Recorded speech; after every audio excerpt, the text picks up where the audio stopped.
All right, good morning. Good morning, wow. Been a long day. Okay. Good evening.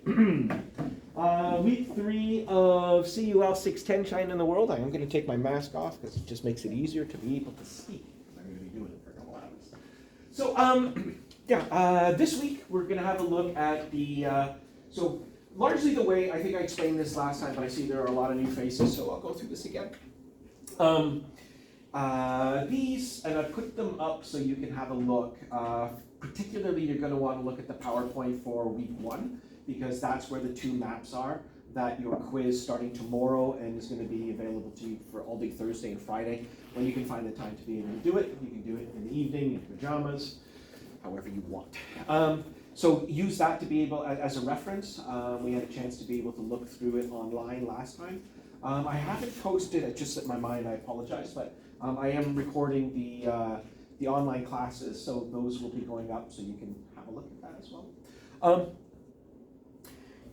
So this week we'll be going into the Zhou dynasty. What I was saying is that in your PDF, the way that it's there, that is a very, very, very condensed history of China with not a lot of detail, right? It's just very, very simple. So when we come into these classes here, I'm not really going through the PDFs with you. The expectation is that you'll be doing that by yourself, and that will give you enough background information so that we can talk about the stuff that we want to talk about today. So the Zhou dynasty is extremely important in Chinese history because it is the period when basically all of the philosophy that was to dictate how China was going to develop its culture, its political system, its society, and actually its economy too, for the next, well, literally up until today, right, with a little bumps along the road. So but before we get into that, so this will be a class about philosophy. We'll understand philosophy. I realize that I think I made a bit of a mistake when I was assigning the stuff for you. One of the things that I do want to talk about, so I realize that not very many of you got the assignment correct, the way that we were supposed to do it for the things not Chinese. The idea, just to make it clear, was you were supposed to find something that was not a proper Chinese quote, because the internet is full of garbage, right? It's full of garbage. So, and as a sort of to paraphrase from Confucius himself, when I walk with a good man and when I walk with a bad man, both men are my teachers. The good man teaches me what I should do, and the bad man teaches me what I shouldn't. So finding out what the crap is also a good way to find out how to avoid the crap. So that's what the idea was. So quite a few of you came in and you gave me an actual quote from Lao Tzu or something like that, and then you told me what it meant. That's great. I still gave you marks, right, because there was work involved in it, and you filled it in, but that wasn't what you were supposed to do. You were supposed to find something like, a few of you did, right? I can't remember who it was, but one of them came in and said something where it's like, Lao Tzu says something to like, love fully is the best thing in life, and if you know Lao Tzu, he doesn't talk about love, right, at all, ever, right? And in fact, you won't find any Confucian scholar really talking about love. Romantic love, as we understand it, is something that was largely invented in the wake of the Enlightenment in Europe. So they wouldn't,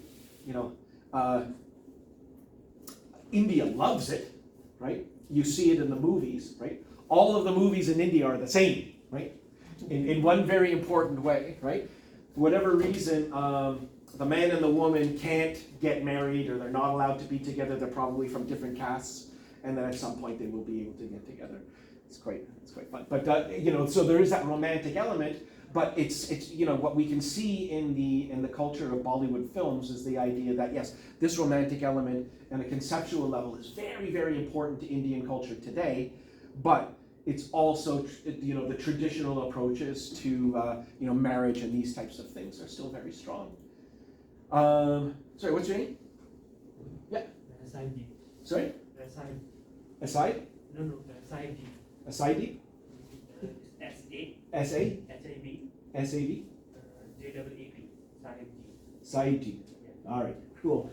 Do you mind if I ask you, are your parents, was that an arranged marriage?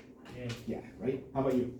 Yeah, right? I'm quite sure if I ask pretty much all the Indians in here, and almost everybody's marriage is arranged, so that's what I mean in this case, right? So that's, that's what becomes important. What's it called? Ahsoka? A very famous film made in India about the first Buddhist emperor. Ahsoka. Yeah. Did you see it? Yeah. Yeah, okay. It's a good movie, right? It's a good movie, but it's really, really funny in one very particular way, right? So I would call it sort of like India's like Braveheart, right? Amazing battles and fields and stuff like that, and it's a great, thrilling film. And at the end of one of these battles, he goes to water his horse, and he goes down where the water's flowing down. It just so happens there's a beautiful woman taking a shower there, and he's like, and I'm like, don't do it.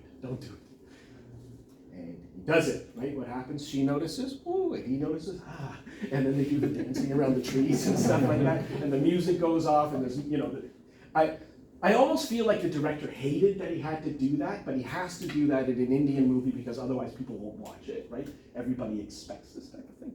But anyway, even just this idea that Lao Tzu would talk about love in that way is universal. No pre-modern culture really talked about those types of things on a philosophical level, right? You'll find it in poetry and these kinds of things, but you won't find it on a philosophical level, and certainly not. So that was one example. But the way that I think I made a mistake is that, I'll keep this in mind for future classes, I have rearranged the order of these, and I forgot to adjust that assignment. That assignment probably would have been better to do after we did this class, because then you guys would have had a better idea of what it was you were looking at. So I do apologize. Like I said, if you didn't get it exactly, you still got some marks. Okay, so that's that for today. The Yi Jing was very interesting, right? I appreciated reading it. Thank you for trusting me, right? Some of you guys asked very, very personal questions, like about your relationship with your father. Some of you guys asked about, should I buy a new phone or something like that. That was kind of what I was expecting. But no, it was interesting how and then the interpretations, and you guys did a fantastic job on that. For everybody who did it, for the most part, you got full marks. That was great. And that would probably be another example. Okay, so let's get into the Zhou then. Before I go on, do we have any questions? We're all good? I want to say that we're going to go about halfway through this. I think we're going to go until the end of Taoism on this, and then what we'll do is we'll take a break, and we'll do that group activity that we were talking about. So it'll probably be like U3, U3, U4, U4, and U4. Right? You guys can all work in groups, and when we get to that, I'll discuss it again. Okay. It didn't work. I don't know why that document wouldn't load. But anyways, we did discuss it last time, and I'll talk about it again. Right, so the Zhou dynasty, this is often referred to as the feudal period in Chinese history. So what is feudalism? Europe, after the Roman Empire, stayed in a feudal state very much until the Industrial Revolution. So what we mean is sort of like the Holy Roman Empire, which would have been what we call today Germany. That would include like big chunks of Italy and areas. There would have been an emperor, but that emperor didn't really have any types of power. So what you have would be the individual dukes that controlled their areas very, very specifically and very strongly, and then they could go to war with other dukes, even though both of them have the same emperor. And the Zhou period, especially by the end of it, was very much like that. This is the period where you have kings, where you have dukes, where you have like different titles, right? So one of the most famous Chinese names, of course, is Wang, right? Wang outside of the Zhou dynasty, and actually Zhou is a very famous Chinese name too. But the Wang outside as a title in China, outside of the Zhou dynasty, doesn't really exist. Right? After that, it's the emperor, it's Huangdi. Right? So you don't really, Wang means king, so you don't really have kings after this period. One thing that I would like to be able to talk about, what I find really, really fascinating, is that, so the Zhou dynasty is when Lao Tzu and Confucius are supposed to all be alive pretty much at the exact same time. But what's interesting about that, and especially given the idea that this is a course called China and the World, is that other people that were alive at the exact same time would include, in Greece, would be Plato and Aristotle, probably Socrates as well, right? Those were 3 generations and things. And in India, or in Nepal, would be the Shakyamuni, the Siddhartha Gautama, the historical Buddha. All these people were alive at the exact same time. And they created these systems of thought in human history in completely different cultures that shaped the futures of their cultures.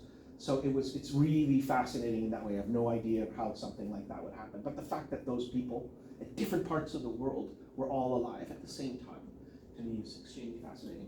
Okay, so let's get into the Zhou dynasty. So the Zhou dynasty basically builds up as from the end of the Shang dynasty collapses, and then it breaks off into like several different territories. And then these territories are all sort of like governing themselves, but they're constantly at war. So by the end of the Zhou dynasty, we have what we call the Warring States period. And then the Warring States period ends when I guess the Duke of Qin, or whatever you want to call him, what we call it in Chinese, Qin Shi Huang, right? It's such a cheesy. This is an example of a question on a quiz that would be really unfair, because what does Qin Shi Huang mean in Chinese? It's powerful. But what does it mean? It's a person's name. Not really. What does Shi Huang mean? I think it's the beginning. Yeah. Literally the first emperor, right? Yeah.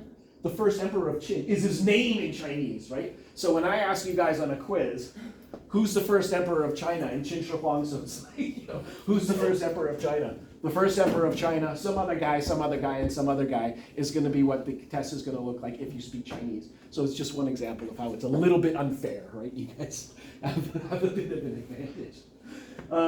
Cool. All right. Yeah, having a look then. I'm going to jump around quite a bit in this one, because one of the really, really interesting features that we're going to be looking at throughout this course is the idea of modernity. What is modernity? The idea of being modern. And it is a system of thinking, a system of looking at the world that is primarily progressive. And one of there are many things that happen as a shift from a pre-modern culture to a culture to a postmodern culture. Canada is very postmodern at this time, for better or for worse. You'll see that's actually part of the question that I asked you guys this week. Is very much a postmodern question. I will discuss it next week, but the question, of course, is here in Canada, we've changed the name of Ryerson University because Ryerson was involved in the creation of the residential schools, where the Canadian government was basically going and stealing children from the homes of First Nations people to try to modernize them, right? That's really what they were trying to be able to do. So the quote was to kill the Indian in the child, right? They didn't want to kill the child, though they managed to kill many of them, but that wasn't the plan. The plan was to try to be able to take away their culture with the intent of creating Canadian citizens who understood the modern world. A disaster, a horrible disaster. And John A. Macdonald's treatment of the First Nations throughout is a bit conflicted. So that's the question that I ask in these cases. In a postmodern world, in this case, Canada looks at the history with John A. Macdonald in a very, very guilty way. But when we look at, for instance, at somebody like Mao Zedong or Qin Shi Huang or something like that, China doesn't have similar attitudes towards people that if they existed, if they were Canadian, we would be looking at them in a what we call a presentist lens, taking our current values and ascribing them to the historical figures. As a historian, I don't believe that that's correct. But I want your guys' thoughts on that, right, to be able to see what you do. So when you guys answer the question, something to think about. Why that happens, if it's good. Okay. So this is what we'll look at. We'll have a look at what Zhou's society was like, just very quickly. We'll look at the 100 schools of thought. That's just what it's called. We're not going to actually look at 100 schools of thought. That's too many. We're going to look at 3. Does anybody know what the 3 would be? No? So I already mentioned one of them. I actually mentioned 2 of them. So one of them is called Wujia. That would be Confucianism. Kongzi would be the main dude there. And then we also talked about Mengzi last time. And then the other one would be Daojia. And there's also Daojiao, which is a little bit different. Daojiao is more superstitious. It's more of a religion type of thing, where there are gods and spirits and these types of things. Taoism, that's like Daojia, is not really, it doesn't have any of those types of things formally. And then the other one was something that we would call legalism. And legalism is the one in the beginning anyway that wins. But we'll talk about that when we get there. And then the Zhou legacy, right? How is, what has even modern China brought from the Zhou dynasty into today? And here's what we'll be learning, right? So we'll have the difference between Old Chinese. So we'll understand the difference between Confucianism, Taoism, and legalism.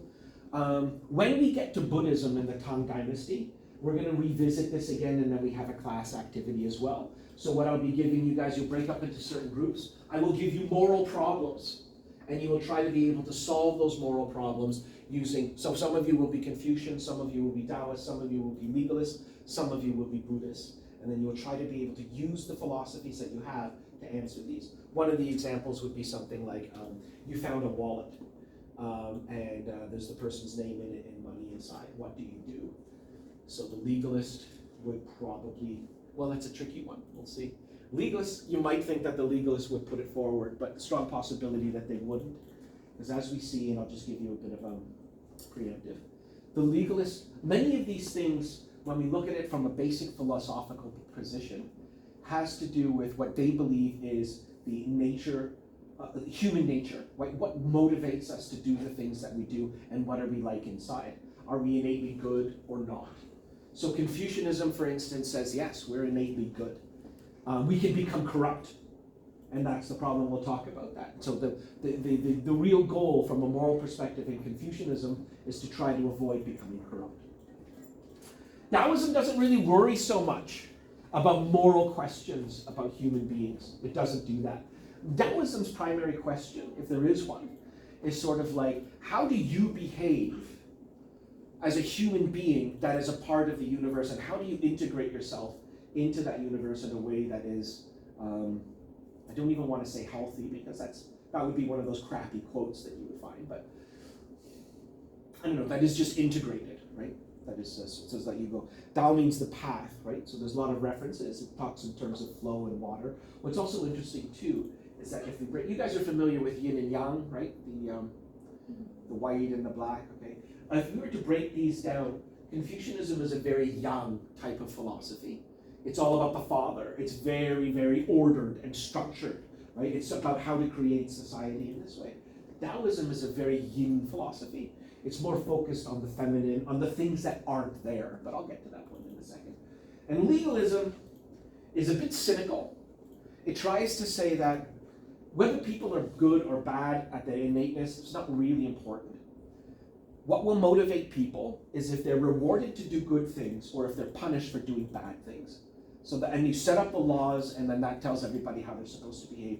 You function within the laws, everything's good, you'll have a good life. You break the law, and legalism goes forward in very different states, and it even makes its way to other cultures like Japan, where, for instance, in an extreme legalist philosophy, you would have like a group of like 5 families, and that's how the punishment would work. If one person broke a law within those 5 families, all 5 families are punished.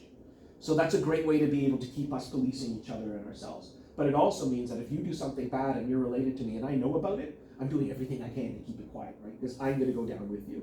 So there are many problems inherent in it. Legalism as a formal system doesn't survive the first dynasty, but as a cultural influence, makes its way all the way through, right? It's still there. It's still in China.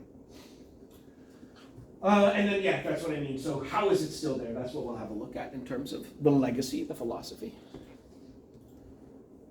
All right, so the Zhou dynasty. At the end of the Zhou dynasty, it sees, around the middle of the Zhou dynasty, I apologize, the feudal system largely ends, and the Duke of Zhou becomes what would be the primary ruler. He's not quite an emperor because he still has people that are standing around and being able to govern their own territories in their own ways. We'll talk in a second about the mandate of heaven. The mandate of heaven is a very, very, very important concept. It stays with China all the way through, and to some extent, I don't know. If you're on like the discussion boards in the Chinese medicine type of space and stuff like that, you know, when something horrible happens in the Communist Party and stuff like that, and when people are criticizing it, they're often still using the language of the mandate of heaven that includes those things. And then, as I mentioned, the 100 schools, of which we'll be looking at 3. So they come up at that time. So the reason why the 100 schools exist in this way is that what they have is a whole bunch of, there's no coherent idea about how to be able to run a society. Up until this point, basically, it was might makes right. The strongest people with the hardest weapons and the best soldiers are the ones who get to conquer the area. Okay, but there's a great Chinese saying, right, that you can conquer the kingdom on horseback, but you cannot rule it from horseback. So you have to come up with a much more sophisticated idea to figure out how you're going to govern yourself in peacetime. Are you going to have soldiers going around and forcing people to do your will all the time? And so that's why there was the 100 schools that were established. Different philosophies. Mozi is another one that actually comes up at this time. We're not going to look at it, but when your assignments come out, it's also something that you can research on your own if you want to. Mozi is actually quite interesting. He's a bit more extreme than Confucianism. But yeah, so that's what it was. It's like the individual dukes and the leaders of that time would hire philosophers to be able to come in. It's like, I've got some ideas about how to be able to run your kingdom, your dukedom. And yeah, so Confucius would have been one of those guys. Confucius would hoard money. He worked for bacon. If you gave that guy bits of pork, that was his salary for the most part. And you can see that works into it, right? Into the philosophy. Okay. So here is the mandate of heaven. It's actually an idea that the Zhou borrows from the Shang dynasty. And so it's a circle, and actually what's kind of interesting, I'm just going to stop before we get any farther into this. The concept of a circle as a reference to time is the biggest difference culturally between pre-modern societies and modern societies. Pre-modern societies didn't really view time as like a thing that was like going forward in the way that it would. Of course, they would understand that you're getting older and years pass, but it's a cyclical type of thing that you're going through all the time. So it's typically like you're going through the seasons, and that's very normal for agrarian cultures that would have a view like this, right? So it's this time, right? It's the spring right now. So this, from a farmer perspective, this is when I go out and I plant all the things. In the summer, I take it easy while I wait for everything to come up, and then around the moon festival around there, which is a harvest festival, then we harvest, we get all the food ready, and then winter comes, and we just try to be able to survive. And that happens again and again and again. So what you won't find, for instance, in a notion, right? So you'll find lots of articles where it's like, is this the end of China, right? That thinking doesn't really work, right? Time can only end if it's linear, and now there's an end. But if time is something that goes continually, there is no thought of an end. So we can see how modernity comes into that, right? There are a few things, right? And it's heavily influenced in the West by Christianity. Two features, of course, by Christianity that would make modernity different. In a Hindu concept, and it's different from the Buddhist. Sorry, Patel, where are you from? You're India? India. What does Atman mean in Atman? Atma. Yeah, what does that mean? In Soul. Soul, right? And so Anatman? I don't know about that. Okay. It means non-soul, right? So this is the big difference between Buddhism and Hinduism, right? Hinduism believes that there's Atman, that there's a soul. But what's kind of interesting in the Hindu kind of concept is the concept of Brahman, right? Where Brahman is the universal soul, right? So when you're doing namaste and these types of things, I'm recognizing that you have a spark of the divine in you that everybody has. But in the Christian tradition or in the Abrahamic tradition, souls are individual. It's not part of a big unified soul. It's individual souls that God created, that God loves, and these types of things. So as the influence from Christianity into modernity is the idea of individualism. So that's a big thing that comes through, right? So when we look at China and India are more collectivist cultures even today. Right? So so that would be one of them. And then of course the other idea is, in the book of Revelations, there's this idea of like the end of the world and that time is going to end. And again, that's part of the idea. So if time is like this, what the modern people have done is they've uncoiled it and they've turned it into a thing. Now what's kind of interesting, if you look, it's a bit late in modern history when Carl Jung takes a look at this, but what he's doing is he's comparing the psychological states of people who live in modern societies to people who live outside of modern societies. And he calls pre-modern people pre-psychological, because there were certain problems that they just didn't have. Two of the problems being anxiety and depression. Pre-modern people don't really suffer from that. So it's kind of interesting, in a mental framework, how we deal with time has caused us psychological problems. Because a pre-modern person never steps into the unknown. Everything that's happening has happened before, right? This spring was like last spring, it's going to be like next spring, right? And so there's a type of confidence and there's a type of way of going about the world that a pre-modern person doesn't struggle with. However, right, modern people, the idea that headed towards we're always believing that we're heading towards some kind of catastrophe. And as time has been straightened out, we're always stepping into a new and unknown space. And that can make us anxious. And when we suffer from anxiety too long, then we also get crippled with depression. So this is the downside of taking on a modern type of view. This is kind of interesting too, where up until recent times in China, for instance, there were almost no psychologists practicing in China, or psychiatrists. Now it's extremely popular. There's even a TV show, right? You know what I'm talking about? No, it's sort of like a Dr. Phil type of thing, where you would go on, which in the China that I would have known from going back to like 1999 would never have happened, right? But now the psychologists, they get the guests on, and then they talk about the problems inside the family. That is so not a Confucian way to do things, right? We have problems in the family, they stay in the family. You don't make a television show about that, right? So China is a place that is constantly in flux, constantly changing in that reality. So, the time is a big thing that we could look at. But here's one as well. So here's the idea where it's like, okay, this, in terms of the cycle, this dynasty will be destroyed. It's entirely possible that the Communist Party will collapse at some point, but that doesn't mean that China is going to die. One of the reasons why China has maintained its cultural integrity through all of these years, we'll go with the 5,000 years, okay? Even though last class with the definition of history in an English context, it has to be written, so we typically say 3,000, right? But we'll go with the 5,000 number. It makes Xi Jinping happy. So for over 5,000 years, dynasties have collapsed. Society has gotten completely dead. But nobody ever looked at it in a situation that's like, oh my God, it's the end of the world. It's not, right? It's the lowest point of the world. And there's only one direction where things can go now, up. So when things, there's also, I don't remember the quote, but it's something like, the empire long united must divide, and an empire long divided must unite. So it's just this cycle of breaking apart and coming together again.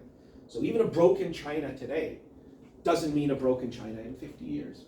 Even when you look at, Western papers love to write about, is this the end of China's dominance and these types of things, the end of China, right? What does that mean? Are the Chinese people just going to all die? I mean, there's not going to be anybody there, right? As long as there are Chinese people in China, there's going to be a China, right? Even if the government collapses, that means that something else will come up in its place, the way that it has countless times. So let's have a look at it. So basically, powerful new dynasty. We'll start at the top, but it's a circle, so you can start anywhere. So we'll start at 12 o'clock here. A powerful new dynasty receives the mandate of heaven. So they've come in. I'm the emperor. I am the son of heaven. I am the representative of heaven on earth. And I have one very, very big job, right? This sort of comes in later. I think it does start at the Zhou period. But basically, the primary rituals that the emperor can do are to be able to secure, to appease heaven, to make sure that his dominion has a good harvest, so that there's food enough for everybody to eat. So at some point, though, if he loses that mandate of heaven, he will not be able to perform those rituals if he becomes corrupt. And then there won't be any food. So it's kind of interesting if there is, yeah?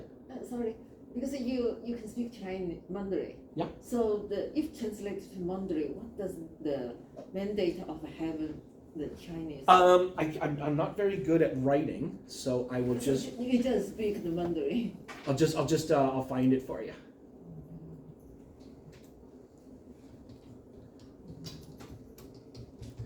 Wikipedia will help us.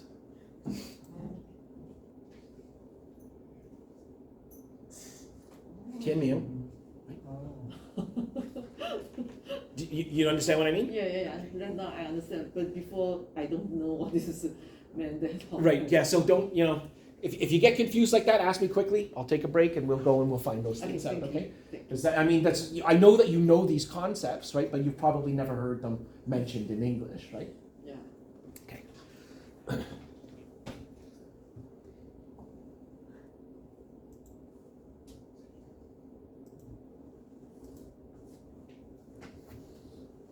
So, the new emperor reforms the government and restores peace and harmony. So typically what's happened is the emperor comes in, there's a big winner, everybody has to subjugate themselves, they all kowtow to the emperor, now there is peace. So now that war is ended, we can create this brand new government and all these policies to try to make things nice and beautiful and easy for everybody to live. Life improves for the people because the government provides both prosperity and protection. So you're not going to be attacked by roving bandits or by enemy armies and stuff like that because they don't exist anymore. As generations pass, the new dynasty grows old and corrupt. So the first emperor is usually a good guy, and if he's not good, he's strong. Qin Shi Huang was not good, he was strong. And his son was weak and stupid. That's why the Qin dynasty only lasts for one emperor. They don't even get to this point. It's not even after the other generations. And the problem, of course, being that he was so ruthless in the way that he controlled his dynasty that the person who would have to come after him would have to be equally as ruthless. But Qin Shi Huang was singular, right? You don't have very many people like him in history. But yeah, now there's corruption, right? So, and you see that right everywhere. Wealthy families in Canada, it's the same thing. Somebody makes the millions of dollars, the next generation, can spend it, and the generation after that wastes it. They don't understand how the money was made. They don't understand how to be able to, control it and these types of things, and they feel entitled to it. Right? The first emperor wasn't an emperor when he was born, but the third emperor in a dynasty was always an emperor, and he thinks of himself in that way. And I deserve this, and it's like, no. Even from the philosophical perspective, heaven has granted this to you, and if you lose it, you lose everything. So along the way, then the corruption comes in. Government raises taxes and forces men into the emperor's service. So as there are, typically as that'll happen, right, as the corruption grows up, there's going to be larger discontent. People are getting screwed and they'll get angry. Now it's necessary to be able to have a decent, strong army, because there's no actual police force, so that when the people start to rise up, then you can go and put them down. And mostly they're conscripts. They're forced to be put into these positions. And that produces resentment. The old dynasty loses the mandate of heaven. Through portents, Portents, disasters, droughts, floods, famine, enemy invasions make life worse for the people. If any of these things happen from a pre-modern perspective, so, as I was saying before, this spring is like last spring, is like the spring before, and I will live with confidence that that's going to be the way. Until it's not. And when there is disruption, then I need to be able to have an understanding of why. Why did this happen? Right? Why is there a flood this year? I can't plant my rice. Right? Why is there a drought in the famine in the fall and I can't harvest anything? Right? No rain fell over the winter, over the summer. And of course, these types of things, if it's hot and dry in China, it's also hot and dry. This is another theme that we have. The Great Wall, built to separate two different types of cultures. The Chinese are sedentary, right? That means that they live in one place. They're attached to the land where they grow the food on. To the north of the wall, these people are pastoralists. So whether they're Xiongnu or Huns or later on Mongols or these types of things, or Man, these people are all very much the same way in that they don't really farm. They go from place to place with their yaks or with their goats or whatever it is, and they live off of their animals. And you can see how these types of cultures are going to have a massive problem living together. Right? North China is wheat, so you grow wheat. Wheat's great as a feed for cows, right? Because there's a lot of very healthy stuff at the top, right? Massive nutrition. So you can imagine some early proto-Mongol coming through. It's like, oh my God, that's great grass, right? Have the horse come in there and start eating the grass, and the Chinese guy's like, that's my mantou, right? That's what I make my buns out of, right? And these types of things. So there's going to be conflict constantly. Well, it's good grass for the horses. What do you want grass for? It's disgusting. So it's interesting. We can go back to like to before the Yuan dynasty, and we can look at a skull of a dead Chinese person and of a dead Mongol, and we can tell the difference. Do you know how? You can look at the skull and say, this is a Mongol, this is a Chinese person. Any idea how? Theoretically, on those types of things, right? When we were talking before about Caucasians, right? So like when we talk in terms of Indo-European language families. So you're from Iran? Tajikistan. Tajikistan, right? But you're still Persian in the broader sense, right? So actually, so when we look at your skull, my skull, his skull, there's no real way to be able to tell the difference once we're dead. We can't really just look at the skulls. But if we look at what are called cynodonts, right? The teeth structures are a little bit different from East Asians, and Mongols and Chinese people would otherwise be similar in that way on the teeth structures. So what would be the difference? Does anybody know how you would be able, yeah, this was a dead Mongol, not a Chinese person. Whose teeth would be better? The Chinese person's or the Mongols? Mongol. Why? They eat meat. Okay, and why does that make a difference? Their teeth will be strong. Okay. Okay. Okay, you're right, and it's not about eating meat, it's because Chinese people eat milled stuff, right? What I just said before was mantou is a very famous steamed bun that exists in northern China. But in order to do that, you have to mill the wheat. And to mill the wheat, there's a millstone. So when you're eating that, there's always tiny little bits of dust or sand. You can't tell the difference between a baby Mongol and a baby Chinese person because their teeth have not worn down. But if you're a Chinese person that's lived on this from a diet for over 20 years, the teeth start to wear down. It's sort of like eating very, very fine sandpaper that if you do it once or twice is not going to make a difference. But over the span of a lifetime, we'll have the difference. And Mongols, it's not that they eat meat, but they don't eat mantou, right? So they have, or baozi, or whatever, right? All the wheat types of things.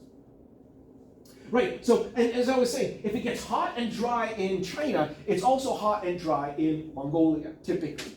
Right? It's hotter and drier, typically. Mongolia includes the Gobi Desert. And yeah, that's a harsh environment. So when these guys start to get hungry, what do you think they do?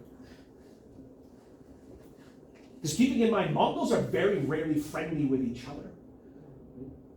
When you're living in a harsh environment like that and you're going around and this is where your cows eat things and somebody comes over and starts to have their cows go in there, fighting happens. Fighting always happens. So Mongols typically are fighting amongst each other constantly.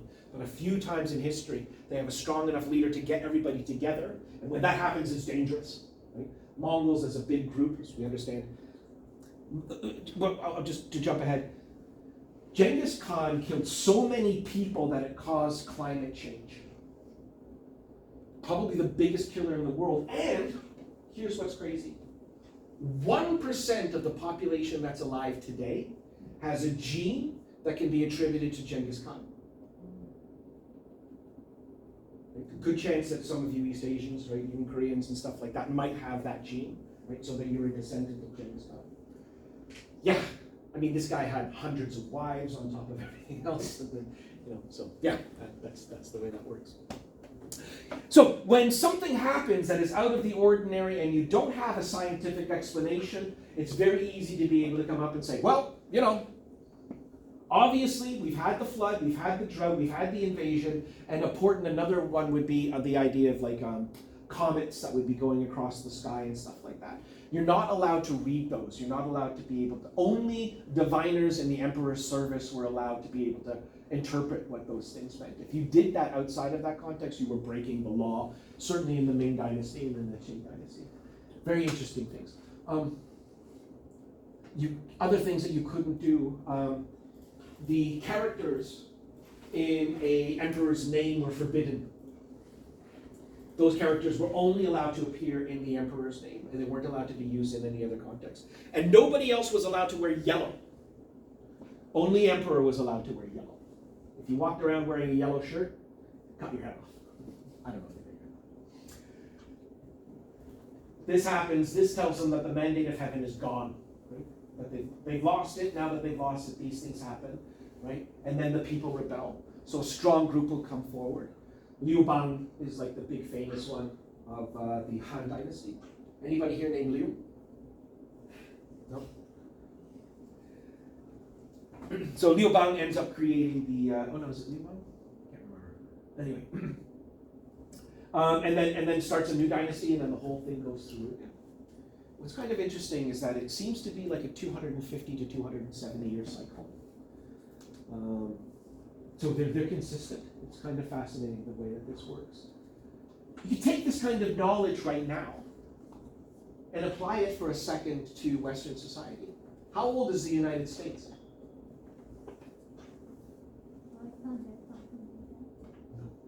The United States as a country was founded in the 18th century, I think. 1776. The average dynastic cycle, and when we look at a lot of the places around the world, the British Empire, 250 years, right? The Gupta Empire, 250 years. Shah Jahan and those guys, the Mughals, 250 years. The United States, it's about 250 years old. When calamities happen, prices go crazy, stupid wars get fought. Right? It's not the end of the world, right? But we probably are seeing the collapse of the American order right now. Right? We'll see what comes up. It's not necessarily a bad thing. We know that this is another thing that makes Xi Jinping happy. Maybe having a world where the United States is the only power is not as good as having multipolar places, right? If India rises up and becomes a power in that way and China's there, there's also the idea of the East African Federation, which would be a very wealthy nation if they're able to get their stuff together. But yeah, it's kind of fascinating to be able to look at it in those kinds of contexts. All right. Okay, so we're going to start off with Taoism. It is so hard to talk about Taoism. So hard. Why?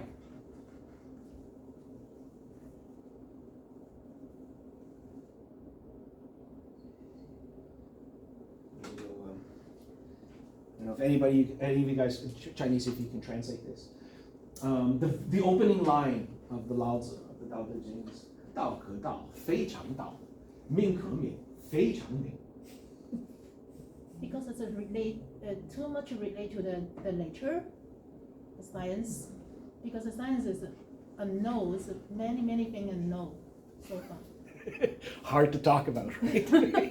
Yes, I that's my opinion. Yeah, no, that's good. That's good. Yeah. How that translates, the best translation, it's very difficult, and if you try to see that translated into English, you can find 20 different translations that are quite different, all of them quite legitimate. But the translation that I like the best is one from a guy named Stephen Miller. He's got a great translation of the Tao Te Ching, which I use when I'm studying. It's not the one that I gave you guys, that one is also good. That one's probably a more honest translation, whereas Stephen Miller's is a bit more poetic. I can't remember what universities that I gave for you guys, but that one's going to be very academic, whereas Stephen Miller tries to be able to create it, because the Tao Te Ching is also very poetic in its structure. So it's basically the Tao that can be told is not the eternal Tao, and the name that can be named is not the eternal name. What the hell does that mean? I'll try to be able to explain it in this way. Lao Tzu understood that words represent things. They are not the things themselves. And when you're talking about Taoism, or the Tao, you're talking about everything. Everything that has existed, will exist, and is existing now. And also, more importantly, this is where Taoism gets really, really complicated. It's the stuff that doesn't exist.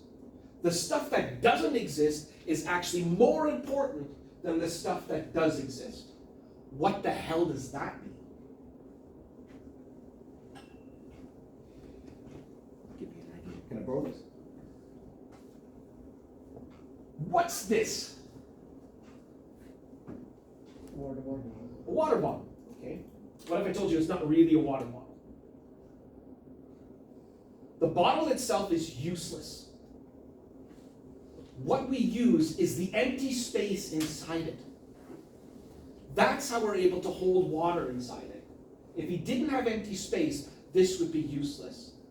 And when you start, that's what I mean, that's part of the yin philosophy, right? It's the stuff that isn't there that has the value, right? This door, thank you, is only useful because it has an opening, and then I can go in and out of it. The door itself, what's interesting and what makes it valuable, well, we can see, when I showed up here, the door was locked and it was closed. There was no opening. That door was useless to me. It's only the ability to make it open, to have it go through. So there are philosophies like this stuff is talked about in the Lao Tzu, where it's like, it uses the analogy of a wheel with the axle, and you can only use the wheel if there's the emptiness to put the axle in, right? And then constantly trying to be able to get us and think in terms of the stuff that isn't there, right? And you'll see that with all of your stuff, right? You're fitting into the space inside your shirt. You're sitting in the space inside your chair, right? This room, right, if it were full of garbage, would not be usable. This room is only valuable because it's empty and it's full of air. So Taoism challenges us to try to be able to see not just what's there. What's there is easy to see, and we get delusioned, right? We think that the water bottle is important. But if the water bottle is full of mud, you can't use it. If you take away the emptiness inside the bottle, it's useless. So Taoism asks us to be able to look at the emptiness, to look at things that aren't there. And it's very difficult in that way. So one of the things that they're trying to be able to do too is one of the things that we can't contain, our minds do not have the ability ever to be able to encapsulate everything that's going on. So there's even a saying, when I say it's hard to talk about Taoism, in the Tao Te Ching, it's like, those who know don't speak, and those who speak don't know. So I'm in a bit of a trap here, right? I'm talking about this stuff, and according to Lao Tzu, that means that I don't know what I'm talking about. Because we can't keep it, we can't contain it. Our mental ideas are maps of the world. They're the stories that we tell ourselves about how we can get through the world. But Lao Tzu tells us that that's not the world. And it's great to have maps, you need them, right? Even in Buddhism, for instance, we can understand that this is emptiness. But in real life, if I try to run through that, it's going to hurt me.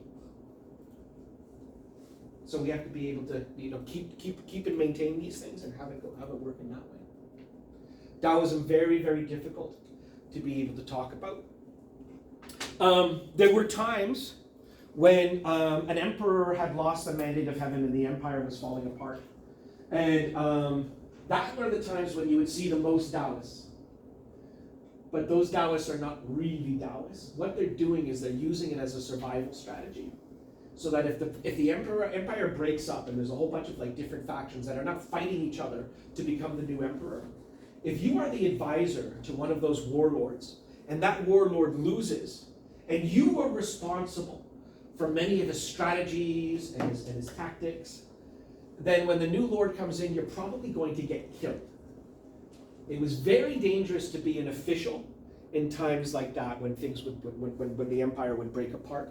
So the survival strategy would be like, oh, I'm a Taoist, and because I'm a Taoist, I'm also an alcoholic. Because what's great about this is that it makes him useless. That's another thing, and that's from the Zhuangzi, the idea that, I think it is in the Zhuangzi as well. It's the idea that the tree that's all twisted and windy and stuff like that is never going to be cut down because you can't really make wood out of it. You can't. So the fact that it's all weird and twisted keeps it alive. It's a similar type of strategy. The Confucian scholars that were alive and they were doing these things, and it's like, oh my God, my boss is going to lose. I'm going to get my head cut off. You know what? I'm going to start becoming an alcoholic. I'm going to be drunk all the time. I'm going to get fired. It's not going to be good, but I will live. So there are famous people around the end of the Tang Dynasty called the 7 Sages of the Bamboo Grove. They're a very famous theme in painting. A bunch of guys that are dressed in Confucian outfits, but they identify as Taoists, and they're just drinking. They're just getting drunk all the time. And they do that, maybe because they legit love the alcohol, but it's also a way to be able to keep themselves alive. So then in Daojiao, like I said, if this is philosophical, Daojiao is more spiritual in this way. There is, for instance, in Taipei, almost a pope of Taoism. It's like the high priest of all these things. So when we talk in terms of like feng shui and these types of ritualistic things that if we were opening up a business, we might have a priest come in and he would like take money by the door and put red all over the place and burn incense and say a bunch of prayers and those types of things. That's not Confucian. That would be largely like a Daojiao type of perspective. And that even happens in the mainland today. That never stopped in places like Hong Kong or Singapore or Taiwan. And probably new businesses that would open up. Have you guys noticed that here in North York, you've got CUL and you've got CUL who are running in the elections? I don't know if you saw that. Two of the candidates at least are Chinese from these things. But you can tell with the TSAO, where's that guy from? CUL is probably from 中国大陆, from the mainland. KE, the way that's spelled, that's how you pinyin. But TSAO, that's the Wei-Jiao system that we looked at. So he's probably Taiwanese, possibly from Singapore. I don't think the Cantonese spell it like that because Cao in that way is pronounced very different in Baiyu. Actually, that's kind of just as a side note.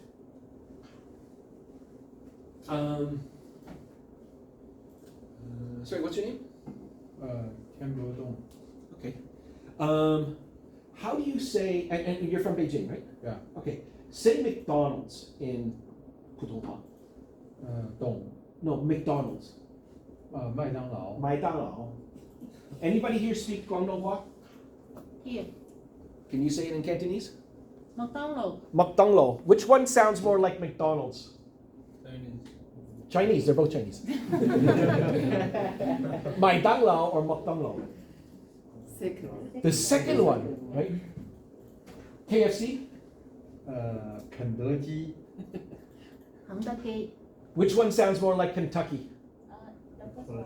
The first one? Second. The second one. Why? Why does the Guangdonghua, why does the Cantonese sound more like it than the Mandarin? The pronunciation system is different. But why would the, yes, but Can I say please, yeah. the reason? I think because these two restaurants came into China. Went to Hong Kong first, and in Hong Kong it's a Cantonese. Yes, that's exactly right. Yeah. So when those types of restaurants were opening up in the East, they would open up in Hong Kong first, and then when they were like, well, what are we going to call it in Chinese? And they would give it a name that would sound similar to it in Cantonese, Yes. right? But the characters can still be read by anybody, and then when somebody who speaks Putonghua looks at it, it's read and it's pronounced quite a bit different, right? Mai Dang Lao versus McDonald. Mai Dang Lao does not really sound like McDonald's, but McDonald does. So it's kind of interesting in that way. So that was, nothing to do with Taoism, just something that came up. Confucianism, okay. Oh, one thing that I do want to say about Taoism is that there are the three, it's like, I guess what we'll call the Chinese Trinity.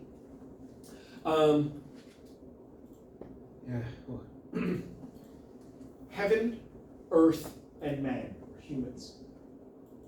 And the reason why this is kind of interesting is because when it's broken down in the Lao Tzu, it says that the Tao of man is to follow the Tao of the earth, and the Tao of the earth is to follow the Tao of heaven, and the Tao of heaven follows the Tao, and the Tao is only unto itself. This is going to become important later on, but try to be able to remember the Trinity, and you'll see those types of things constantly, right? Tian Di Ren, right? These three characters appear in the Chinese, restaurant names and these types of things constantly. Okay, I should have remembered that they don't have pens.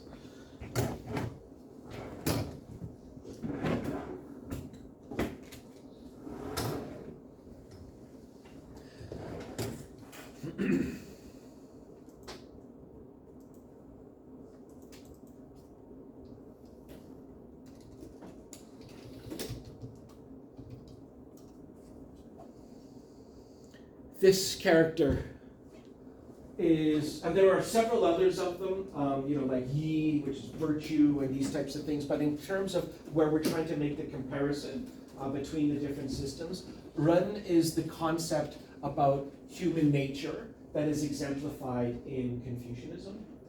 Ren, Ren is the Confucian virtue denoting the good quality of a virtuous human when being altruistic. It's exemplified by a normal adult's protective feelings for children. This is important. This is also in the melody with the quiz when you guys go try to be able to find that out. This is why it's noted, right? When we're taking care of children, just a natural impulse to want to take care of children. It is considered the outward expression of Confucian ideals. Okay, it's a difficult word to translate. Meaning co-humanity is another one, or humaneness. My professor, who we looked at last week, so Professor Lup, called it human kindness, which I like because it has the word kindness inside, and it has the word humankind, right? So it's a nice little amalgamation of those two words. I think it's probably the best translation for the word run that I've encountered, and it is basically man's innate nature.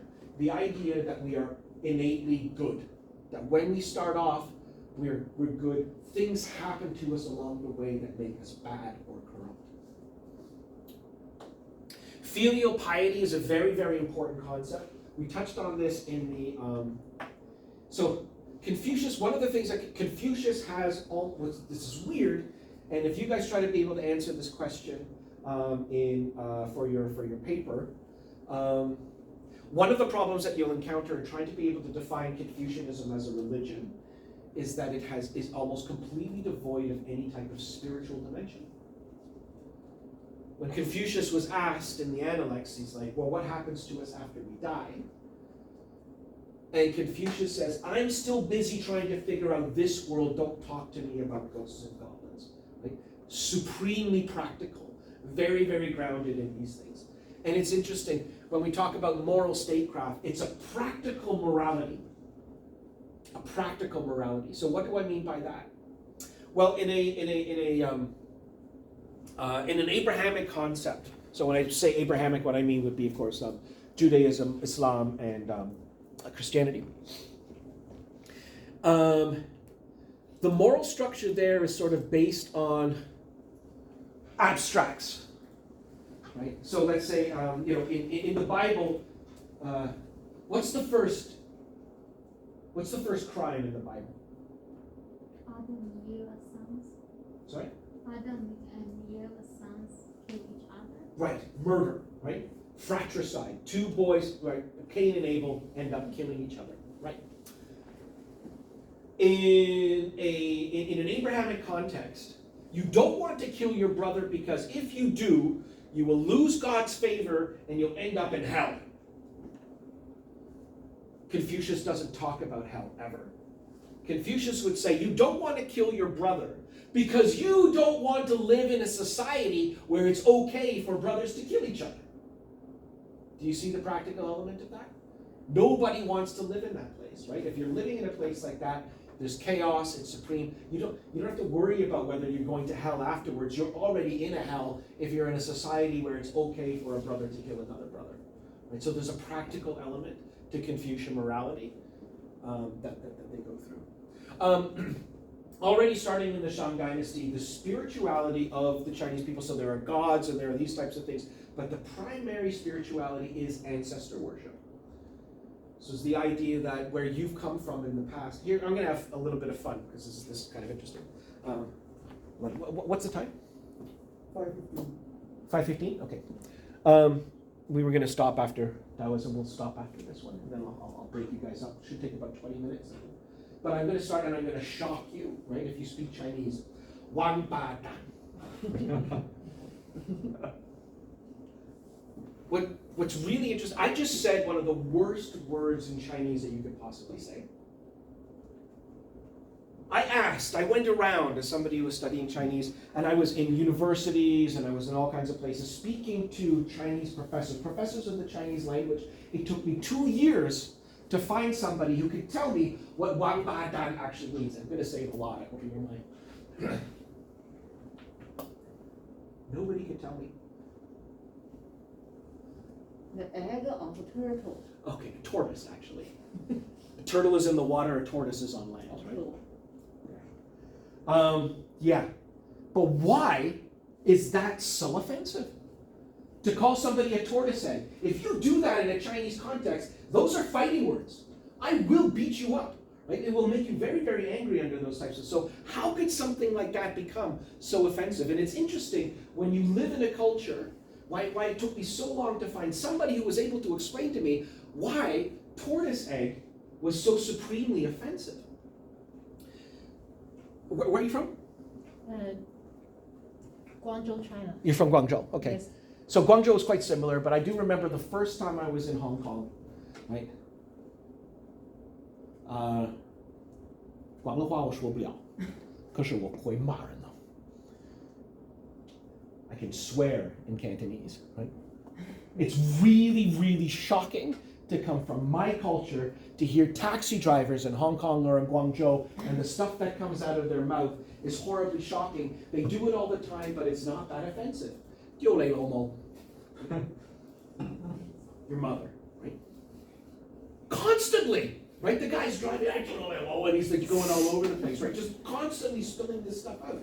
But I love, right? And I'm sorry if I'm shocking or offending anybody, but for me, when I'm trying to be able to learn another language, I do dive into the swear words because they tell us so much about the cultural values, about what they're there.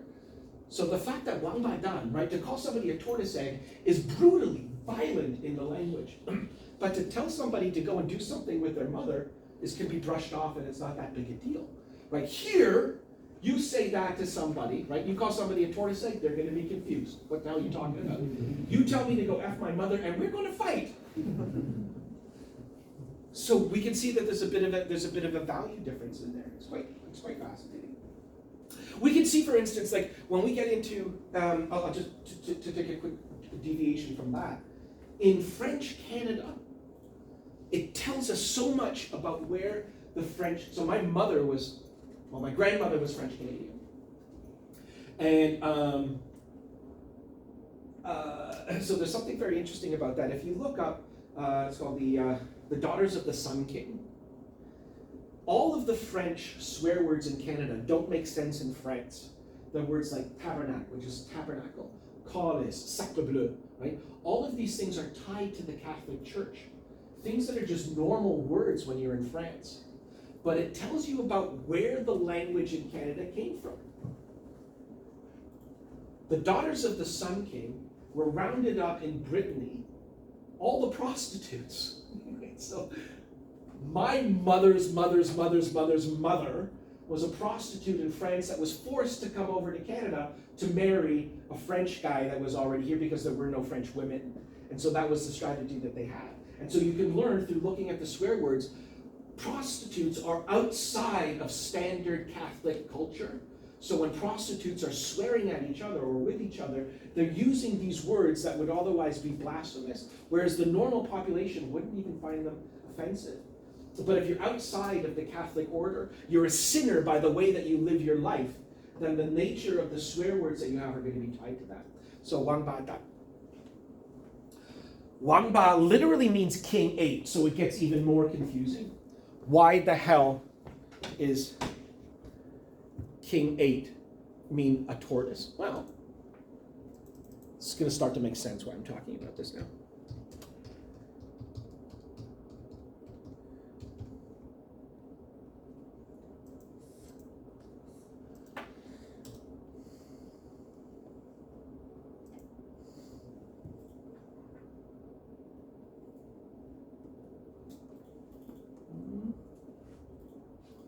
Okay, not very helpful.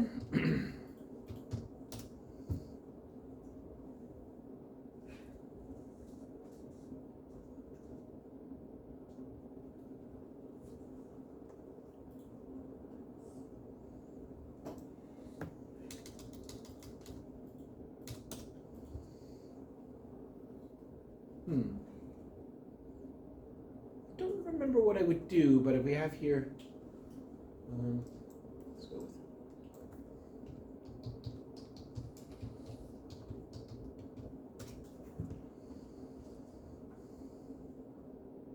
These should show up okay.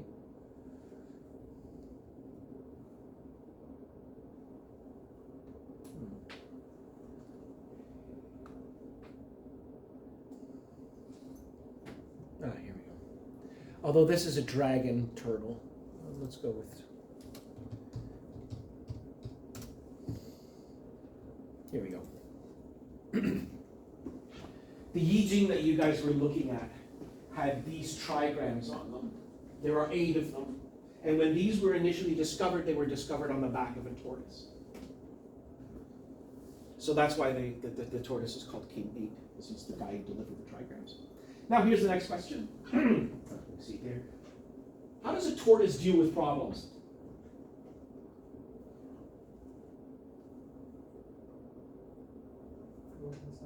Goes inside the shell, ignores it, right? The implication, as it was explained to me, why Wang Badan is such a horrible phrase, is because Mrs. Tortoise is all over the place with all the other gentlemen in town, with all the other tortoises. And Mr. Tortoise doesn't want to deal with it. And if you are the egg of that prospect, you don't know who your father is. So Wang Badan, under those contexts, the easiest translation would be bastard. You're a bastard, which means an illegitimate child, which is bad enough in the West. But if you recall what I was talking about, the spiritual dimension of the ancient Chinese people had to do with understanding who you were as a point in a line between your ancestors and your descendants. That was who you were. That was your primary role in society, how you fit into the family. And if I were to challenge you to be able to say that your father is not your father, what I'm doing is I'm attacking your entire sense of self. How you identify yourself and what role you will play, not just in this life, but after you die. If your father is not really your father, when you die, you will not be joining your ancestors. You'll be in some kind of like weird hell. So to imply that the father, that you think your father is not even, and it's interesting too. So you speak Kunming Hua, right? Yes. Right. So if I got 你摸到老子归火炉.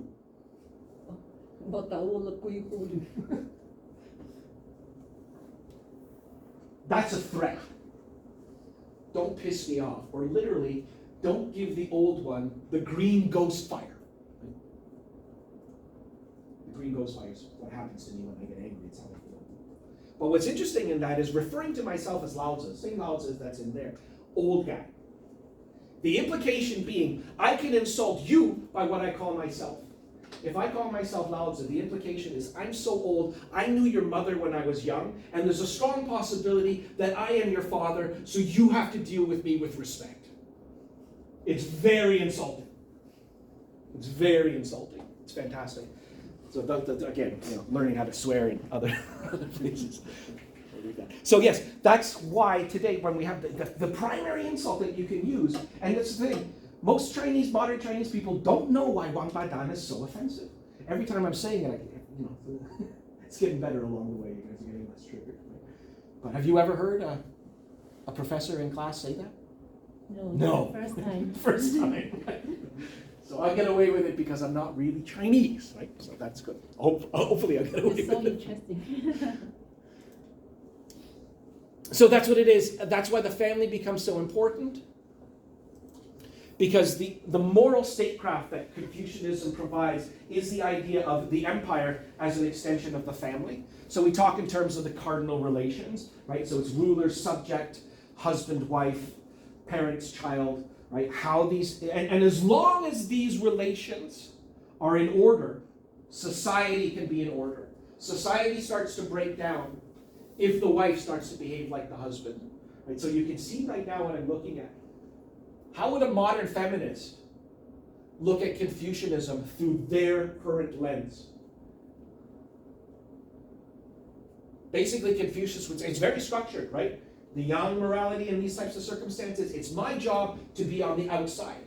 to live in the broader society, to make money and then bring it home. And the wife is responsible for how the money is spent within the house. Within the house is the woman's dominion. Outside of the house is the man's dominion. How does that fit with today's feminism? No way. Under no circumstances would that work. But we're seeing now how that works, right? So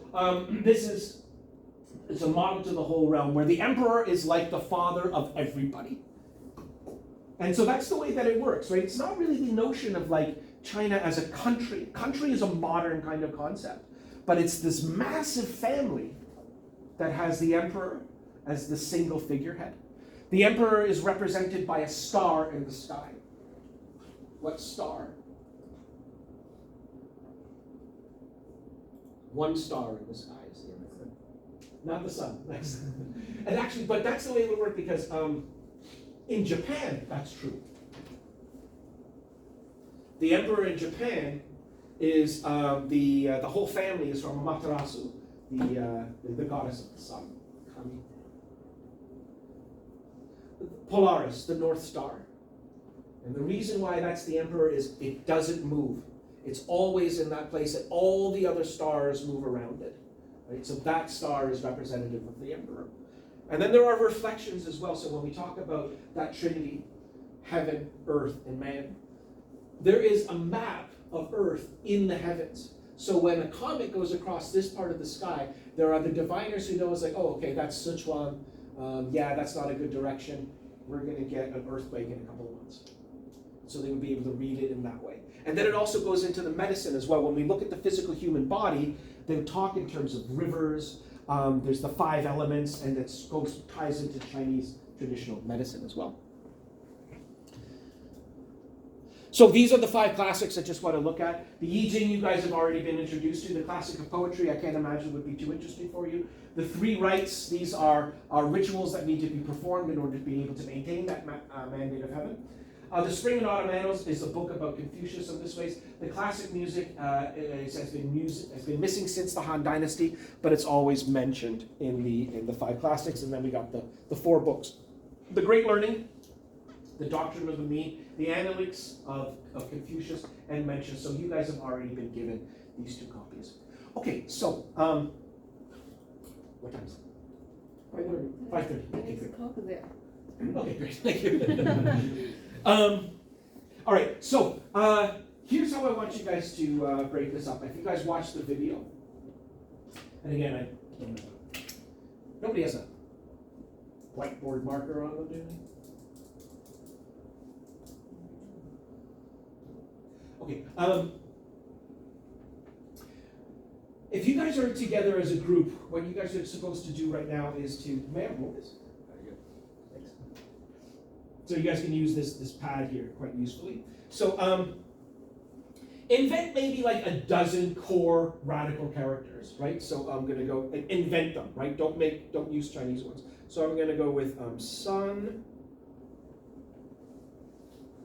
So there's the sun, and here's a fire. And then so I can go like this, and I can put, and that, so what I'll try to be able to do is I'll combine them, sun over to fire, and then I'll go in up, we can't even draw it. We don't have, you know what? I still like this. Sorry, thank you. I realize that we can't do it. I will bring pens next time. We're gonna do it first thing. I still want to do it, okay? It's like a thing, but I'll just continue. We'll end the class a little bit early today. It's not a big deal. That's too bad. I have to remember to bring pens. I always forget. They hoard them. Right? My colleagues, right? They won't leave them in here. They'll take them with you. If you ask them for them, they're like, no, they're mine. Okay. Yeah, we'll visit that next time. I realize that because the idea. So basically, what it is, get you guys to come up with like a dozen or so root characters, right, or radical characters, and then put them together to create more abstract meanings. The way that I showed you guys last time, right? And the way that the woman with the child is good. Right? The woman under the roof is peaceful. The pig under the roof is your home, right? Or your family.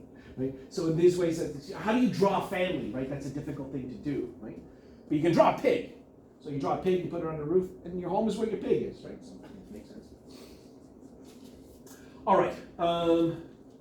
Yeah. So and then so as you guys come together, so you can put like a dog down or whatever, right? You know, and then combine them, and we'll see what you guys come up with. And then we'll spend some time. So then you guys will come up. This is why we can't do it now, because we don't have any pens. You come up and you draw some of the finished things, and then we try to guess what it is. So you guys are inventing your own language the way that the Chinese language was invented in that way. We'll do it next week. Not next week, in 2 weeks. Fajia. Oh, this is the one too. This is a pig under the house. So jia in this way also means like in a house in that kind of context. It's more like a school of thought. That way. Fa means French, so this is Frenchism. I'm lying to you. Fa does mean French. That's a Fa war. So it's based on the sound, but then it's also complementary, right? It's the idea of the legal country. England is, how do you say England in Chinese? You mean the In Chinese? 法家 No. England. England, Yeah. 英国 Yingguo. Ying is like Yingxiong, right? Guo is the country, right? So if French is the country of law, England is the country of heroes. Guo is Germany, the virtuous country. Idali just sounds like something. Jianada is kind of interesting. Jia means to add, na means to take, and da means big. So it's sort of like bring on the big, which is a good thing because Canada's a big country. Meiwo, the beautiful country. Okay, so Fajia, legalism. So as I already explained, there's the idea that so we get into that. This is only the one page. On a very, very basic level, they believe that humans are subject to changing their behavior based on systems of crime and punishment. That you're not necessarily inherently good. In fact, in most cases, the idea is if you're left alone, you're going to do bad things.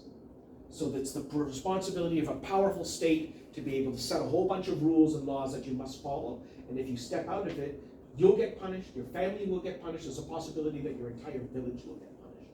So be good. And that's the way that it strives. So the first emperor that we'll look at next week, Qin Shi Huang, he adopts out of, well, Taoism. The first Han emperor actually describes himself as a Taoist. But Taoism, I think, as you can understand, it's not a practical philosophy to try to be able to create a society around. As important as it is to be able to understand, that the water bottle is useless without the emptiness, right? That's kind of a nice philosophical position. But how do you take that and translate that into a social system or an economic system? You can see it has value on a cultural level, but how could you turn it into something that's... So, it didn't really work. And then the Han Dynasty, eventually after the first emperor, becomes the first Confucian dynasty. It adopts Confucian methods in order to be able to establish itself. And then it goes pretty much all the way through. There are some gaps, right? The Yuan dynasty is not Confucian. Why?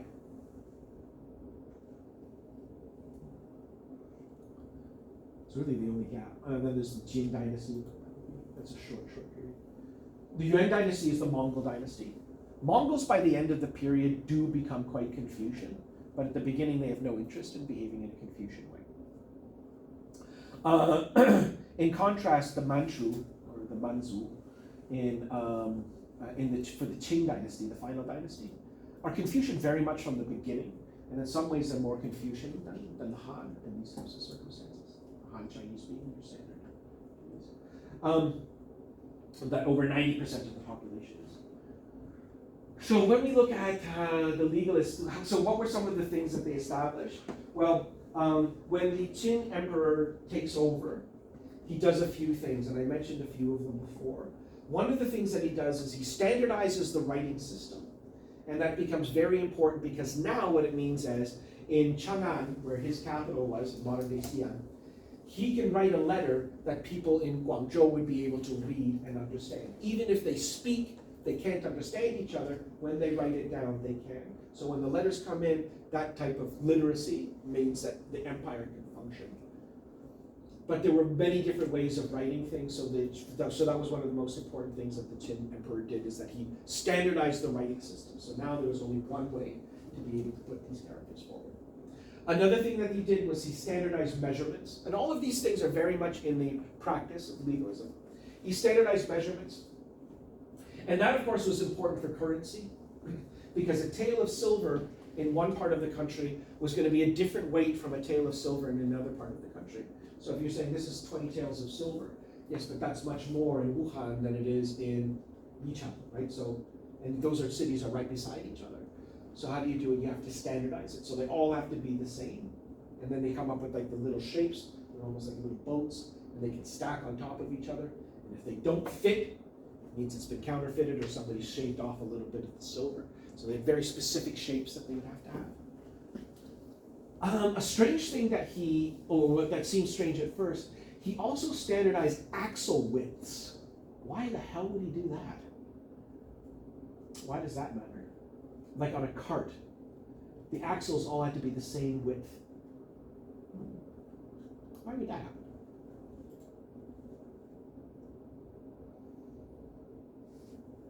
If they were different, generally speaking, if they were all in the same area, so keeping in mind, China, different from Rome, grows up throughout most of its history on the banks of the rivers, right?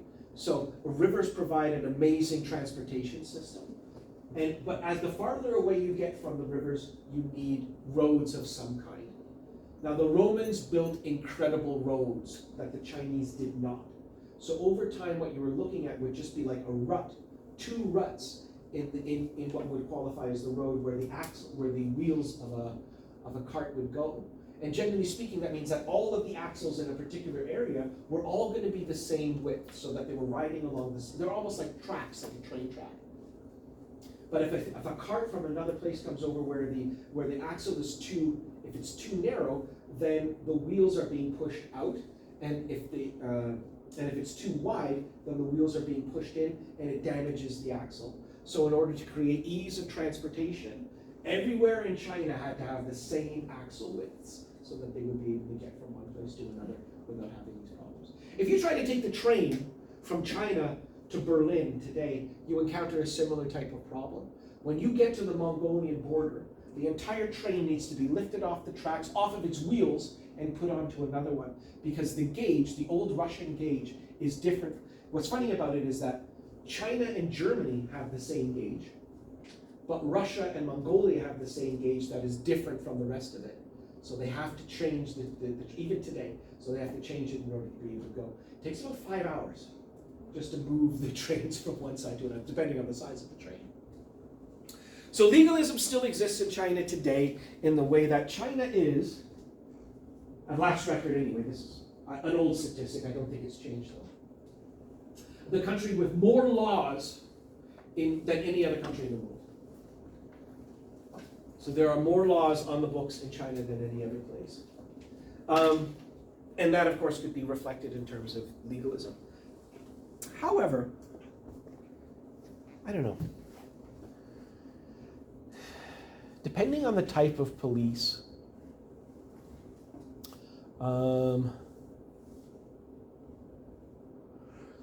would you say that the cops in Guangzhou are more or less respected than the cops in Canada?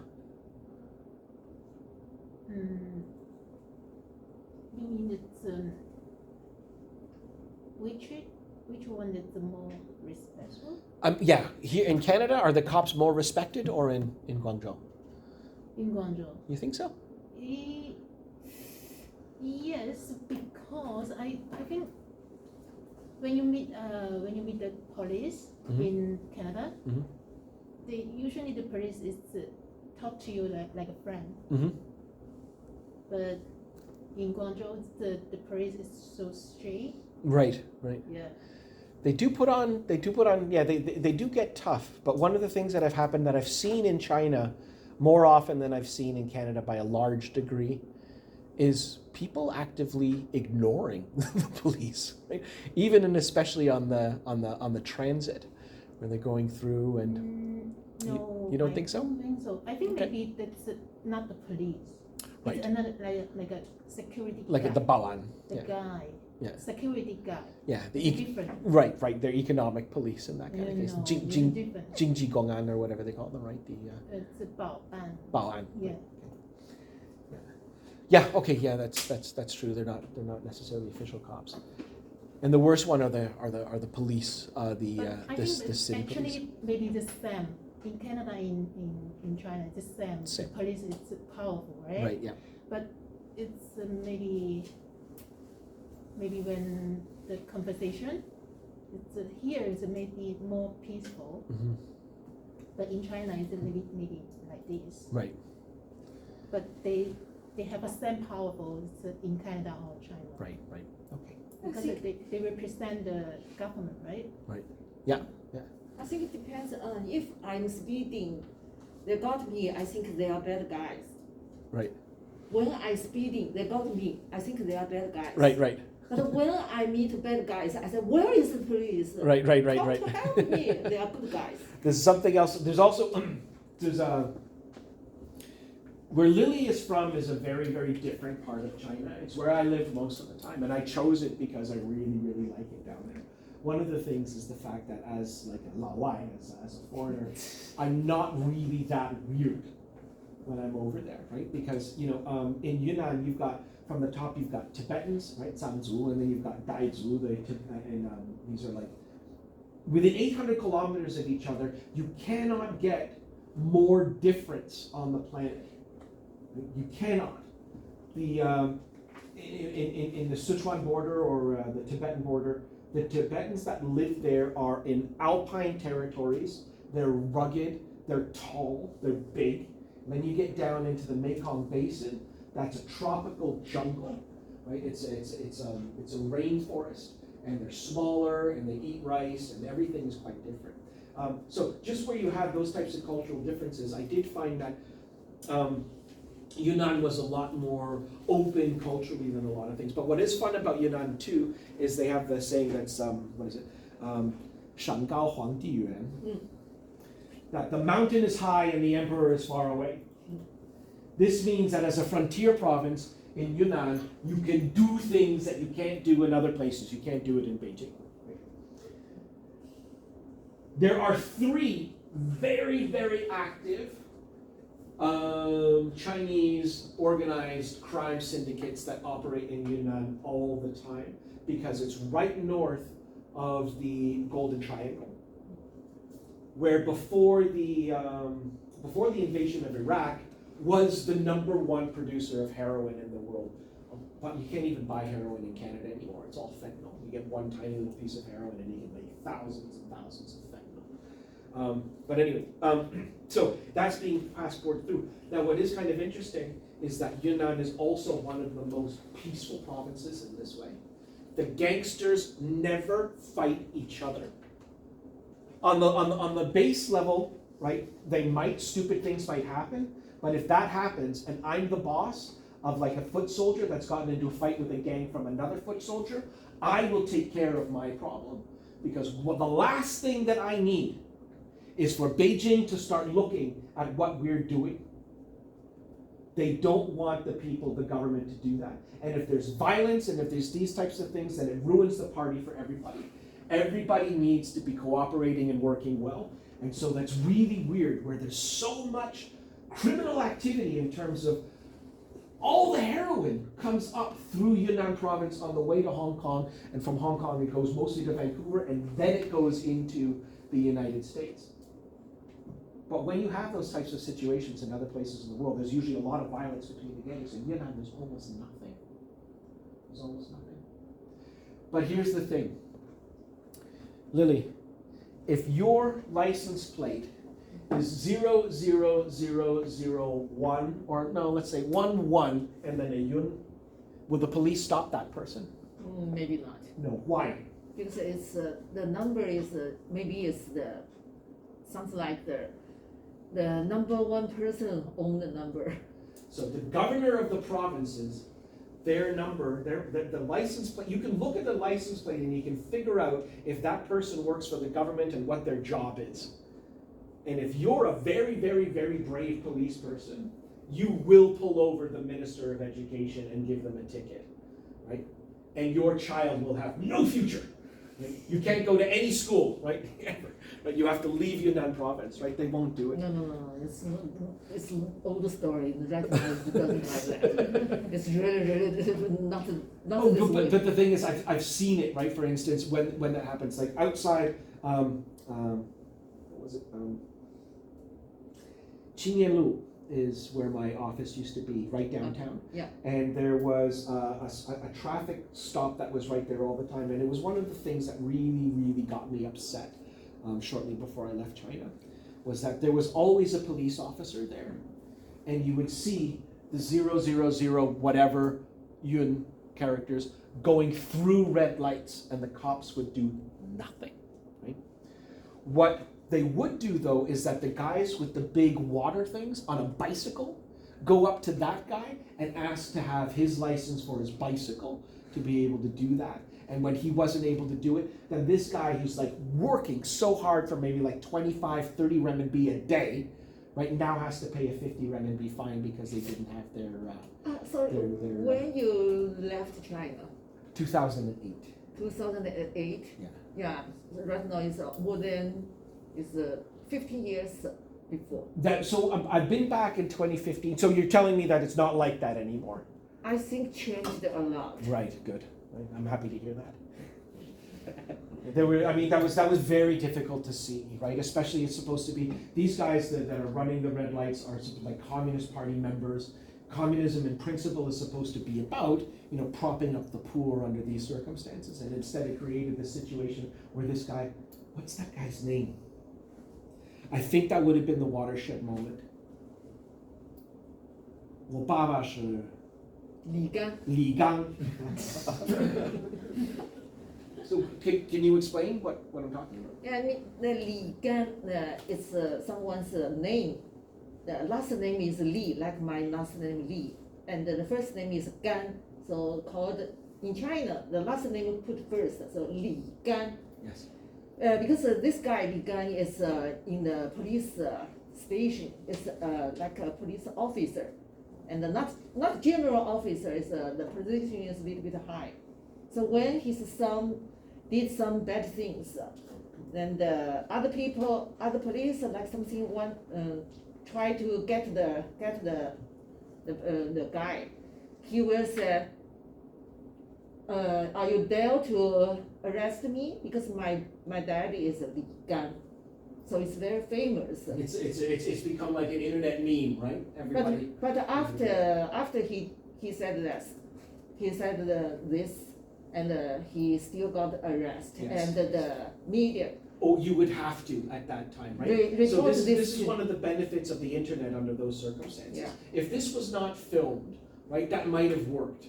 He might have been able to threaten the other police officers, saying, "My dad is a big guy," right? But the problem is it was captured. And then this guy became famous for saying that, and everybody was sort of like, this is a symbol of one of the biggest problems that we have in China today, this types of corruption. But when you have the internet and it becomes exposed, I think that might have been a watershed moment. Yes, he was arrested, he was punished, because if anything happened after everybody knew the proclamation, that would have invalidated the government. Right? That would have been a horrible thing. And Li Gang was fired. And Li Gang was fired because his son said that. Yeah. Because, yeah. And that would be interesting, right? Could Li Gang have been fired in Canada? Right, so as we go into the legacy, this is a great segue to be able to finish off. If a top cop's son broke the law and then told the media that I'm this guy's son, right? In Canada, would that guy have been fired? No. No. But the rich family's son did the same bad things too. Oh, of course. Yes. Of course. But what I'm trying to be able to drive, though, is the idea that there was almost a social expectation that Li Gang would lose his job. And the difference in a Chinese context, or let's call it a Confucian context, because something like that might happen in Korea or Japan as well. When we're talking about that strong collective family unity that we were talking about, and the sins of the son are reflective of the sins of the father in a broader sort of social understanding in a way that they are not here. Right? So Li Gang under those types of circumstances, of course, rich people get away with doing horrible things here, absolutely, right? But under those types of circumstances, for instance, if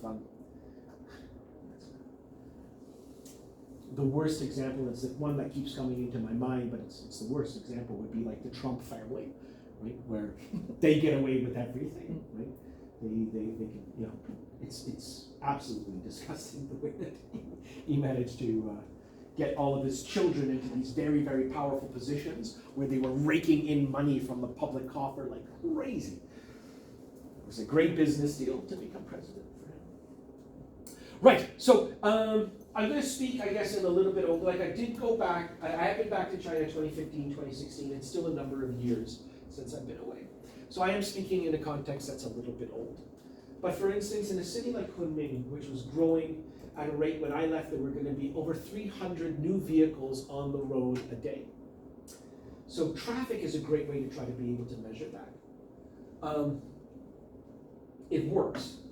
Even if it wasn't very, I guess the Chinese would be, it was 乱七八糟, chaotic 7 and random 8, which just means it's all over the place. It's just nuts, right? People going down the wrong ways and these types of things, right? So there is the structure. They set up the laws, right, and they're enforced, periodically along the way. But what is kind of interesting is that I look at the way that the driving would be happening in a place like Kunming, and the automatic assumption is to sort of think that this person is a bad driver. Actually, a Yunanese driver in Kunming is a genius. It's almost like an art to be able to get from one place to another. And if I were driving in that area like I do in Canada, I would kill people. Why would I kill people? Well, let's say I'm coming up to a red light. I'm coming up to a light that's turning yellow and it's about to turn red. And in a Canadian context, I see that it's yellow and I slow down and I stop. If I did that in Kunming, not only does the car behind me want to get through, the car behind him and the car behind him all have plans to get through the yellow light before I go. So if I stop the car, all the cars behind me are going to slam into me and there's going to be crazy disaster. But it's organic, and there's a beautiful way that it does work out. So we can see in a way, is Kunming still like that? Okay. In a way, we can see that there's that's Taoism, right? The Tao, the flow of the traffic. We can see it incorporated into the spirit of driving in a traffic sense. Is it? Sorry, you there? Yeah. Sorry. Yeah, the traffic is terrible. I can go anywhere here. But right now, when I get back to my hometown, I can't drive. No. It's terrible. No, it is nuts, right? And it gets and when I was back in Kunming in 2015, everything was just worse, right? It was possible. I first show up in Kunming, I guess, in the year 2000. There weren't very many cars on the road. It's a nice little switch. We'll see. Everybody was on bikes, and there were maybe like 1 or 2 cars, right? Now everybody's on a car, and there are 1 or 2 bikes, right? So it's the downside of getting richer, right? Sorry, what's your name in the back? Yuyan. I had a question for you. I forgot what it is. I'm not sure if it comes to me. I'll ask you again. Okay. All right. Yeah. Oh, I remember. You finished school in China, right? Yeah. You did Gaokao? Yeah. Yeah. Okay. Can you play a musical instrument? Piano, violin? You don't play anything? Okay. Dance? No? Okay. Did your parents make you do anything after school?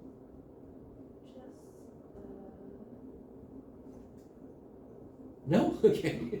The new generation. That's all right. Great. the standard, right, for when I was, because one of the things that I did do in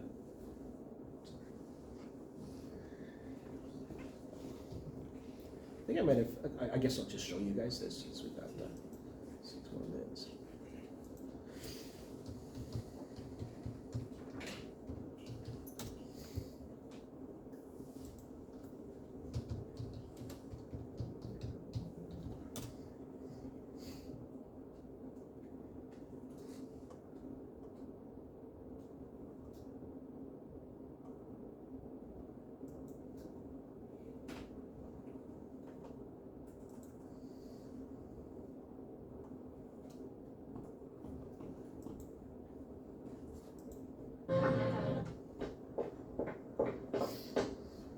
Schwai哥。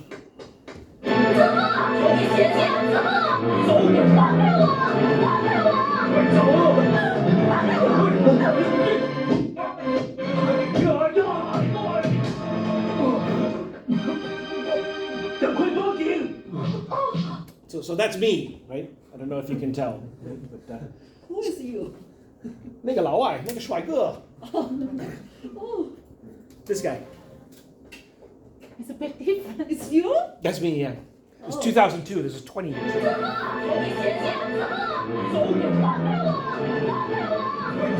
See it?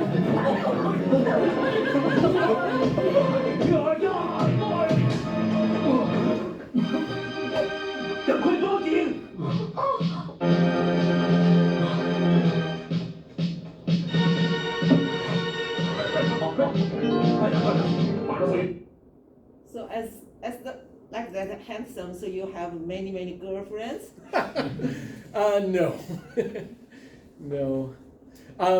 China was weird in that way too, where it was sort of like, so when I came to China, I was dating somebody from Mississauga, and she was, her mother was Dutch and her father was Japanese. And then we broke up, she went to Japan, and then my first girlfriend in Kunming was Japanese. And then the girlfriend after that was Thai. And I actually had Chinese people getting angry at me. And I've never experienced anything like, I can't imagine like something like that in Germany where it's like, there are so many nice German girls here. How come you don't have a German girlfriend? Right? That was the line that I was getting, where it's like, how come you don't have a Chinese girlfriend? I'm like, okay, I don't know that that's any of your business, but that's really weird, right? Why do you want me to have a Chinese girlfriend? It's a bit odd, right? But yeah. And this is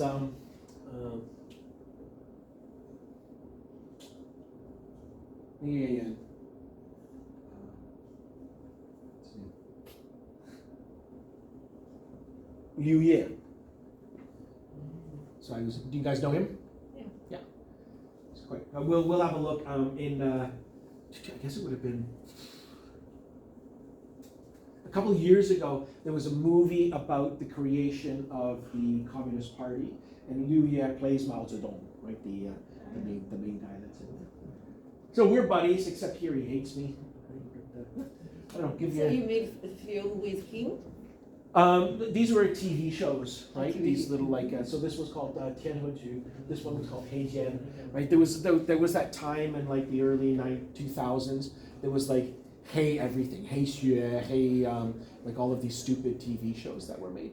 What was really funny about this is that almost nobody in China watched this show. It was a very, very bad show. But it's sort of like the difference between Canada and the United States, where sometimes, well, no, not really, but where the show was syndicated in China, it wasn't particularly popular, almost nobody watched it. But when I went to Vietnam, everybody was coming up to me saying, do I know you? Have I seen you before?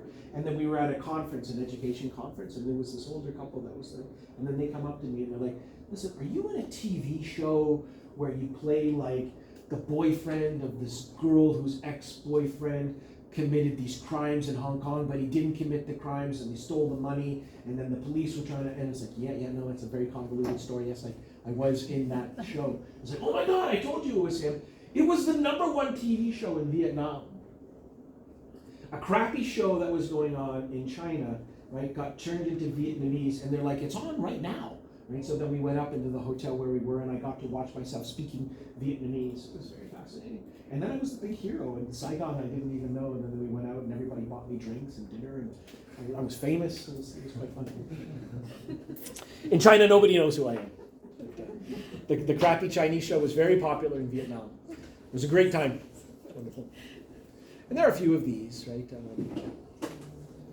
But we are at 5:59. So, like I said, fun to be able to have a look at those types of things. I don't even remember why I was going to show that to you. But basically the idea, too, is the idea of what we call the Taiwan. That's where I want to be able to finish off with you. It's something that's quite popular here that rigidly controls the lives of young Chinese people.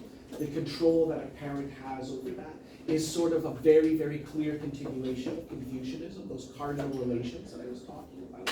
So that Chinese student, that Yuan is not a typical one, right? But when they go, they're at school, then they go to piano class, then they go to dance class, then they practice their calligraphy, then they do their homework, and just rigidly structured in this way. And the most important thing in their life is their education. That is a continuation of Confucianism, just the basic family life that happens there.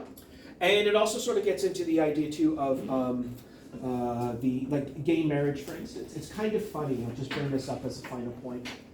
Both Taiwan and the mainland have very Confucian attitudes towards gay marriage, where Taiwan says, sure, why not? And the mainland says, no way. But part of it is the Confucian perspective is that in the golden rule that exists in Chinese too, it's not do unto others as you would have them do unto you. It's don't do to others what you don't want them to do to you. So what ends up happening is that the culture in a broader sense is sort of like, it's very, very insular in a family type of perspective. And if that guy's son wants to go marry another boy, that's that family's issue. It's not my family's issue, is a very Confucian attitude. At the exact same too, in mainland China, a marriage is proposed so that people can get married and have children and perpetuate their lineage, and that's the way that it's supposed to be. So the mainland China for gay marriage says no. Taiwan says sure, why not? But try to find a Taiwanese person in their own house that's going to be comfortable. Of course they exist, right? But the massive majority of Taiwanese people, if their son is gay or their daughter is gay or something like that, and they want to marry somebody else, that's okay if it's somebody else's family. But if it's my family, it's a problem, right? You'll see they still have very traditional Chintonga attitudes. It's just not trying to tell other people how they want to be able to do that. So that's the legacy, and Confucianism can manifest in very, very different ways in the modern world. And so we can also see it in Korea, we can see it in Japan as well. All right, everybody, thank you very much. And so next week we're online.